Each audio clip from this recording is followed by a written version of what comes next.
Have you ever had, a perfect plan, one you thought was totally foolproof, only to watch it just completely fall apart? Well, that's exactly what we're going to talk about today. We're going to kick things off with this incredible story about an impossible climb and a lesson that can help all of us when we feel like we're running out of air. This quote just nails it, right? We love our plans. I mean, spreadsheets, to-do lists, step-by-step guides, they make us feel like we're in control in a world that can get pretty chaotic. But what happens when you face something so big that your perfect plan is suddenly, well, useless?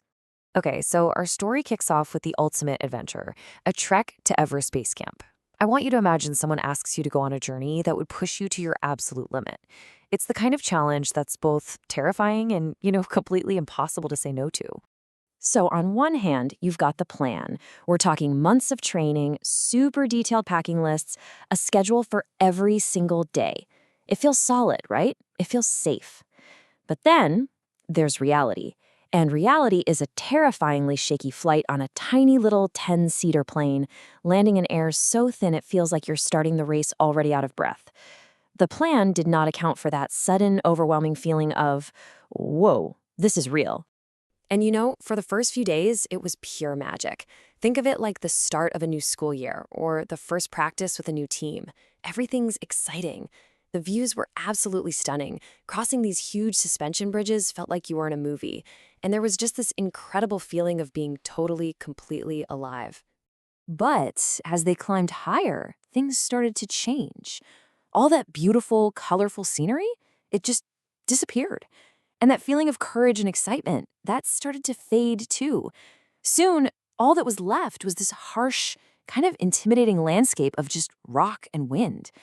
The challenge wasn't an exciting adventure anymore. It was turning into a serious struggle. And this is where the real test began. It's that moment in a project or a game or even a friendship where things get really, really tough. The thin air wasn't just about the altitude anymore. It was about hitting a wall. Hard. The physical side was intense, pounding headaches that just would not stop, feeling completely exhausted, but honestly, the emotional side was even worse. That feeling of embarrassment, of being the one person who was struggling while everyone else seemed totally fine. You know that feeling of falling behind? It can be one of the loneliest feelings in the world. So what's the first reaction? Well, the instinct when things get hard is to just double down, right? Just grip tighter, push through the pain. But up there, on that mountain, that strategy completely backfired. The mountain didn't care about a can-do attitude. It was demanding a whole different approach. So here's the light bulb moment. At her absolute lowest point, something shifted. Instead of pushing harder, she made 3 really simple moves. First, she loosened her grip on the plan and just accepted what was happening. Second, she spoke her truth. She admitted out loud that she was really struggling. And third, she invited support by asking her guide for help. These 3 steps, they changed absolutely everything. And this lesson, it turns out, wasn't just for the Himalayas. A few months later, our storyteller faced a completely different kind of thin air, a new kind of mountain she had to climb, this time at a new job. This time, the challenge wasn't physical altitude, it was a really difficult environment at work. And this can happen anywhere, right? In a classroom, on a team, even in a group of friends. It's that feeling when the atmosphere is so tense, it literally feels hard to breathe. Imagine starting a new project, and your teammates pull you aside and say this to you. Not exactly a warm welcome, is it? It was this quiet little warning that things were not what they seemed, that the people who had her job before, well, they hadn't lasted. The air was already feeling thin. And then came the moment that just sucked all the oxygen out of the room. Her new boss looked right at her and said, "Frankly, I don't trust you." Can you even imagine hearing that? It's a devastating blow that can make you question everything about yourself. So, what was missing here? The problem was a total lack of psychological safety. Now, that might sound like a fancy term, but it's actually a really simple idea.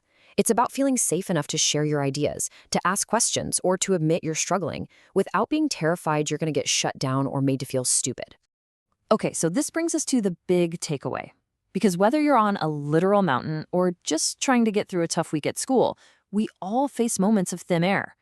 The real question is, how do we learn to breathe through it? And this problem is way more common than you might think. Research shows that nearly 1 in 4 people, 23%, feel psychologically unsafe at work. That is a huge number of people feeling like they can't actually be themselves. To put that into perspective, just look around your classroom or think about your sports team. It means that 1 out of every 4 of those people might be holding back an amazing idea or struggling in silence because they're afraid of what might happen if they speak up. Think about all that lost potential. And here's the bottom line. We can't avoid challenges. Life is 100% guaranteed to throw us some thin air moments. The crucial difference isn't avoiding the struggle, it's having the safety and the support around us to help us keep moving forward, one breath at a time. So, let's wrap this up by turning these lessons into something you can use right now. Next time you feel like you're struggling to breathe, I want you to try asking yourself these 3 questions. First off, where are you holding on to too tightly? Are you trying to force a friendship to work or sticking to a plan for a project that just clearly isn't working anymore? Sometimes the most powerful thing you can do is just loosen your grip. Second, what's the truth you really need to say out loud? Maybe it's telling a friend you're feeling left out or admitting to a teacher that you actually don't understand something. Speaking your truth can be scary, for sure, but it's so often the first step to just clearing the air. And finally, who can you let in? Who can you ask for help? It doesn't have to be some big dramatic thing. It could be a friend, a family member, a coach. Reaching out for support isn't a sign of weakness. It's actually the smartest way to find your footing and start breathing again. Because you can handle way more than you think, especially when you don't do it all alone.